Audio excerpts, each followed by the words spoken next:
আমার ভাইরা শুনুন, আজকে বলবো দিল্লির সম্রাট নুরউদ্দিন জাহাঙ্গীরের একটি ঘটনা।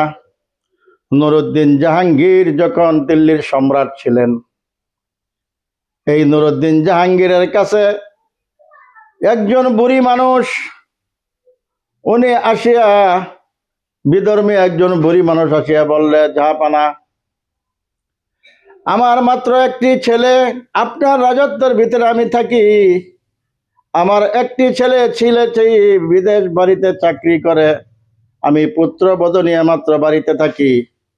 আমার বাড়ির চারদিকে অল দেওয়া আছে, গেটে তালা লাগানো থাকে, কিন্তু রাত্রের বেলা কোন দুষ্কৃতকারী জানি আমার বাড়ির ভিতরে ঢুকে আমার পুত্রবধূর মানহানি করার চেষ্টা করে।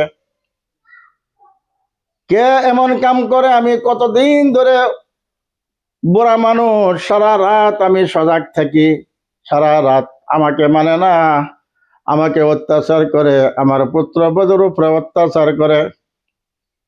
তখন বাদশাহ সব কিছু মনে মনে শুনলেন, শুনিয়া উনি মনে মনে প্রতিজ্ঞা করলেন যে এই হক বিচার না করা পর্যন্ত আমি এই এক গ্লাস পানিও খাবো না।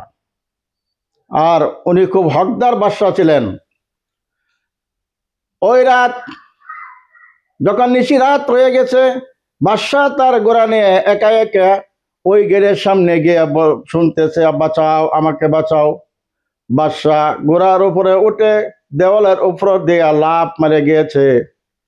গিয়ে দেখে পুত্রবধূ কাঁদতেছে, কে জানি অত্যাচারী করতেছে, বলতেছে, বাঁচাও, আমাকে বাঁচাও, আমাকে বাঁচাও। বুড়ি মা একা একা অপারক হয়ে বুড়িও কাঁদতেছে। তখন বাদশাহ নুরউদ্দিন জাহাঙ্গীর যখন বুড়ির কোঠায় গেল, গিয়া দেখে রিমরিম করে বাতি জ্বলতেছে। গিয়া বুড়িকে বলল, বুড়ি মা, বাতি তুমি জিমাও। বাতি জিমাইল। ওই পুত্রবধূর রুমে গিয়ে যখন একজন যুবককে পেয়েছে যে উনি অত্যাচার করতেছে, বহুত দিন ধরে অত্যাচার করতেছে, ওই অন্ধকার কোঠায় বাদশাহ নুরউদ্দিন জাহাঙ্গীর ওই দুষ্কৃতিকারীর গর্দানটাকে একেবারে দুচ্ছেদ করে ফেলাইছে। গর্দানটা কাটে মাথাটা হাতে করে নিয়ে আসছে, আসিয়া বলছে, বুড়ি তুমি বাতি জ্বালাও। বাতি জ্বালায় বুড়ি দেখে একজন মানুষের মাথা বাদশার হাতে। তখন বুড়িকে বলল, এক গ্লাস পানি দাও। বুড়ি এক গ্লাস পানি দিল। ওই পানি পান করে ওই মাথাটা হাতে নিয়ে বাদশাহ নুরউদ্দিন জাহাঙ্গীর